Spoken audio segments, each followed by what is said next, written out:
Hello বন্ধুরা, তোমাদের সামনে আজকে আমি একটি নতুন রেসিপি নিয়ে আসলাম। এটা হচ্ছে পাট শাকের বড়া, মিষ্টি পাট শাকের বড়া। খেতে খুব সুন্দর হয়, খুব ভালো লাগে, গরম ভাতের সাথে তো পুরো জমে যায়। তো কিভাবে করছি তোমাদের সাথে একটু শেয়ার করি। তো এখানে হচ্ছে মটর ডাল আর আতপ চাল আমি আধা ঘন্টা 1 ঘন্টার জন্য ভিজিয়ে রেখেছিলাম। সেটা হচ্ছে হলুদ লবণ দিয়ে মেখে নিয়ে, আর এখানে হচ্ছে মিষ্টি পাট শাকগুলো এইভাবে করে নিয়ে আর কি তেলের মধ্যে দিতে হবে। আর মিষ্টি পাট শাক বড়া ভাজার সময় গ্যাসটা একদম লো ফ্লেমে দিয়ে দিতে হবে, যেন ভিতরের জন্য মচমচে আর উপরেও যেন মচমচে হয়। আর সিনটা একটু বেশি দিয়ে দিলে আঁচটা একটু বেশি যদি উঠে তাহলে উপরের দিকে পুড়ে যায়, ভিতরের দিকে কাঁচা থাকে, তখন ওটা খেতে একদম ভালো লাগে না।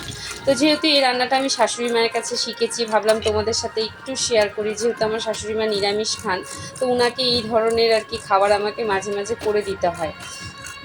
তারপরে এভাবে করে আমি লাল লাল করে ভেজে নিলাম। আর এটা হচ্ছে গরম ভাতের সাথে যদি বন্ধুরা তোমরা খাও তাহলে দারুণ লাগে। তোমরা বাড়িতে ট্রাই করে দেখো।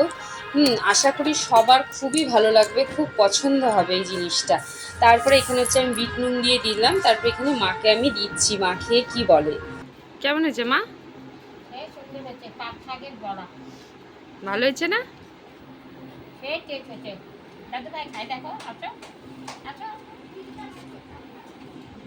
কেমন হয়েছে বাবা?